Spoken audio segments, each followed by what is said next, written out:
So you're looking to upgrade your first touch. It's often been known as being unpredictable, bouncing off in various directions and sometimes even going through your foot completely, hole in the foot. Well, in today's video, we're going to address your first touch with 4 simple but effective exercises you can add to your training program. Starting super easy for those of you just starting out and building and progressing off each exercise, each getting more difficult as we go. But before all of that, we must first talk about the weak leg. Really important that you don't try and master this before we've addressed the dominant leg. And for good reason. The first touch is all about getting the ball under control in the most efficient way possible. And if you don't have a reliable method to achieve this, well then it's anyone's guess whether you'll be able to wrangle this ball under your spell or not. So with this in mind, focus your effort on developing your strong leg to master the first touch. A simple back and forth, taking as many touches as you need to get it under control. Couple of things to keep in mind. Eyes always on the ball until you've made contact with the control. This is the easiest thing to miss, especially when there's other players in the mix. Oh dear. Ugh. Then a lovely soft foot. Think of it like a mattress for a bed or sand, just not a trampoline. Welcoming the ball into your instep of your foot, progress to using the outside to control, then master using just one touch to speed up the play. To take this up a notch in difficulty, try using an uneven surface that delivers the ball back in an unpredictable manner. Great for testing your reaction time, agility and body awareness. Plus, it's more realistic to a game-like situation. Remember how I said to not focus your attention on the weak side? Well, that doesn't mean you shouldn't work it. Once you've completed the strong side, as an active rest, repeat it on the non-dominant side.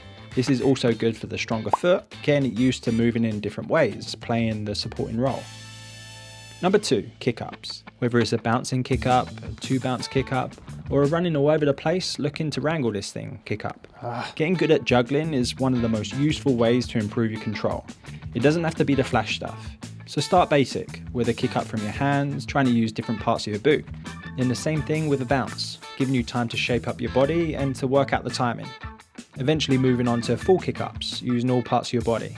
There's many times in the game that the ball is bouncing and arriving in the air, and getting used to navigating the ball in various circumstances is going to allow you to adapt easier in those situations. It works on balance, timing, softness of your foot, all essentials for developing your control over the ball. But always remember to start at the level that you feel comfortable with. Number 3, volleys against the wall. Some of you may find this easier than kick-ups, and most of you will find it a heck of a lot harder. Again, getting used to controlling the ball from various angles is going to ensure you're able to adjust to all situations, and therefore receive the ball in a quick, efficient manner. Now with kick-ups, the ball's almost always spinning towards you, which is similar to a pass that's bounced on its arrival. Volleys against the wall, however, will add a different shape and spin to the ball, which is more typical to a full pass that you meet before it's bounced. So you can maybe see how, by working different exercises, it's getting you used to seeing the ball's approach with different spin. Alright, so again, start simple. Maybe it's from your hands to start, focusing on cushioning the ball. Then progress to a bouncing half volley. But wait, isn't this just passing? Well, yes, you're right. But getting used to the small delicate touches back to the wall is working on your balance, timing, coordination, all really important for a first touch. But also your ability to be delicate with the ball. It's getting you used to working with the ball as opposed to against it. You can then do a kick up or 2 in between, maybe even use both feet if you're feeling brave enough. Putting an emphasis on controlling the ball with 1 or 2 touches before volleying it back and repeating. Number 4, the how's your touch? Often seen at the start of a team training session, you'll get that one teammate that's pretty keen to boot the ball up in the air in hopes that you look foolish in front of your teammates. And most of the time, the shin likes to get involved. But what if you can nail it and be the envy of your squad? Well, incorporating this skill into your session is one of the simplest ways to replicate those balls that come in from headers, ricochets and clearances, typically things that can be tricky to control.